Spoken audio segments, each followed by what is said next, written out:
era okujukiza buli omu ajukize munne.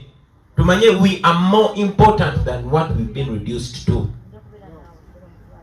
Our trade is uplifted by the people, and these people, we demand them a service to be a reflection of their pain, to be a reflection of their aspirations.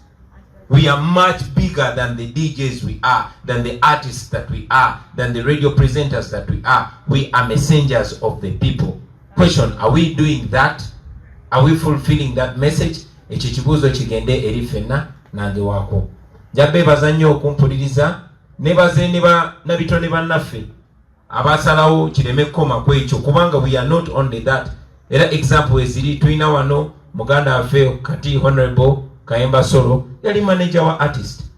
Tulina wano Honorable Chiaga Hilary gwe bayita Hildaman yali artist, era artist.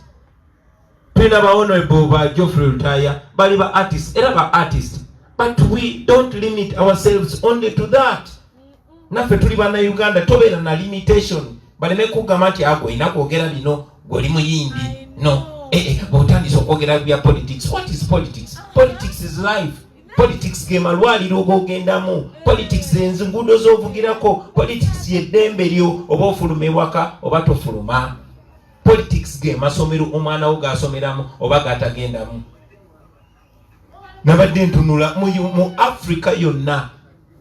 Ne muri oba particularly mweno region Uganda yensi yokka eggaddewo amasomero mu region yonna. Ekyo tekikutawanya. That is politics. Abatufuga de basalawo kiki obulamu bwaffe kye bubeera. Tugenda kuyingira mwaka gwa kusatu nga abaana baffe tebagenda ku ssomero. Ekyo bwe kiba kireme ba lawyer okwogerako, ba dokita okwogerako, Katonda yasitulamu abadongo mu kyogereko. So era bwe twekyogerako tuba tuliddemu ensi yaffe olukwe. Omusajja omu yali mulaasi Bob Marley agamba when music hits you don't feel pain. Ye mmwe kati musobola okwogera ekintu ne mukyogera mu bulungi, olinga adigida naye message n'agifuna, olinga ali mu bbala naye message n'agifuna. Obuvunanyizibwa bwaffe bannange tulina okutereza ensi yaffe, ate naffe tulina okupulenga role nga ba engineer bwe tubasuubira bapulenge role, nga ba doctor bwe tubasuubira bapulenge role. Bible yegamba nti yabikisiza abagezigezi n'abiraga abo be bayita abasirusiru. Era ne mu Luganda tulina olugero olugamba woyitira omulalu mu kyama nga boogera obulungi bw'otalaba. Now it's a responsibility of everybody. Emma omula mirembe muganda waffe yeno Uganda gy'otuleseemu kyanaku nnyo tulabye ku Uganda mpya, naye nga Mukama ye musumba waffe abaana bo lazima baliraba ku Uganda mpya. Mwebale nnyo mwebale ddala Mukama bawamukisa. Your Excellency, I want to request kindly that it is God who brought you here. What you see across there is Emma's house.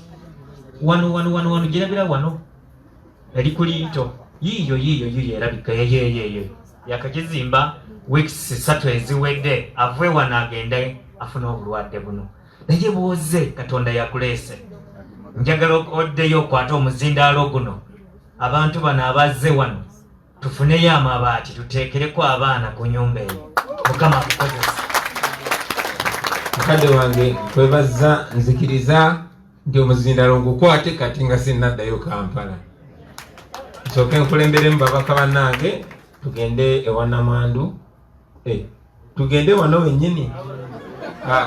Na bonna bannange ababadde batambudde mu ngeri eri comfortable wano wennyini tubeeko kye tukola. So Honorable Chiaga, Honorable Kayemba Solo ne Honorable Sewungu tulumbise box eno tubeeko kye. Kansabe basebo ne banyabo basobola baako kyoteeka wano otuba omukisa. Omanyi waliwo mu kanisa emu omusajja bamugamba okugyayo ekirabo kye mu waleti najjayo $20,000 najjako $15,000 n'azisa mu kabba 2 ne gavweno. Era yamutudde emabega n'amukonako n'azimuddiza. Bwe yazimu yazisa mu kabba nabwa nezo zibadde zizuumu. Naye nga takola ki tamanyi. Naye byali kyasaba abasobola DJ tere mwaka yimba akedini abantu baweyo support wano zenje okusembayo asobola kyonna kyolina kiteeke wano for record. Reverend kyasabye mukiteekewo ate tugambye tujja kuwa support amasimu tugawaddeyo eri emesimu ye erimu amasimu gaffe gonna siba kiriba memba tugabawalayo ya bangwe